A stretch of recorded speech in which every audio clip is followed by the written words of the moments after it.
When was the last time you encouraged someone or someone encouraged you? Do you remember or cherish those minimal words of encouragement that touched your heart deeply and made your day or even life?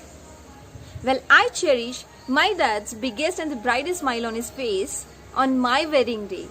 Well, that could be a simple gesture for someone, but for me, those are the few words spoken in silence that actually made my married life, a bliss.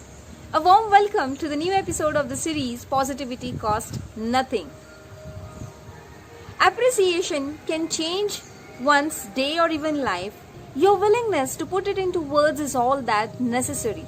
Let me tell you a short, simple story, an inspiring one, which tells more about appreciation.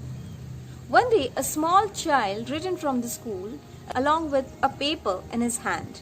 He gave it to his mom and said, "Mom, this is only for you and you are only allowed to read it." "Well, what does it say, Mom?" Her eyes welled with tears when she read it louder to her child. "Your son is genius. Our school is too small to teach him, and we don't have enough teachers even to train him. So please teach him by yourself." After many years, his child's mother had died, but this child became one of the greatest inventors of the century. And while going one day through his closet, he found this folded letter. He decided to open it and read it.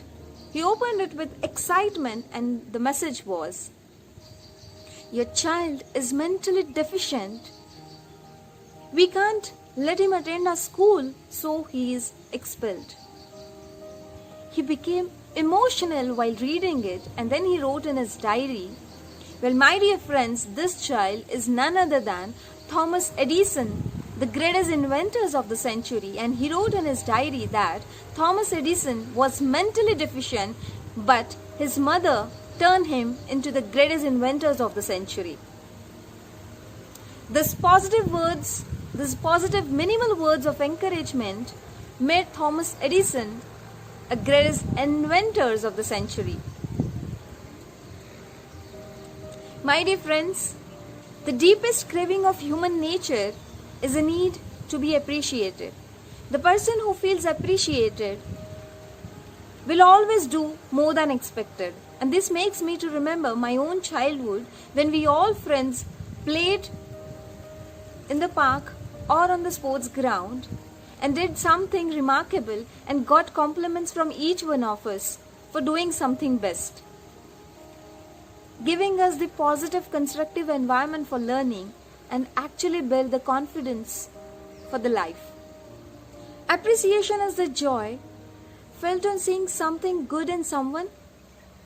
It actually imparts happiness and motivates you to act, connecting deeply with other person and making that person feel safe and worthy enough, reflecting something larger on themselves.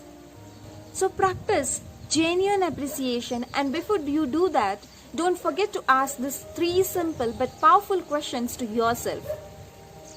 What good have I received from? Number 2, what good have I given to? Number 3, what troubles and difficulties have I caused? Now fill in the blanks with whatever you want to reflect on. Maybe your relationships, your personal and professional, or some objects or some moments or any other aspect of your life. But definitely don't forget to ask these 3 powerful questions, which is actually an approach that helps you to focus your energy on appreciating what other people have provided than blaming them. Because always remember, acceptance and understanding drives the appreciation. So next time, when you see something good in someone, stop for a second and tell them. Encourage them with those minimal words. It may take few seconds for you to say, but for them, it could last for a lifetime.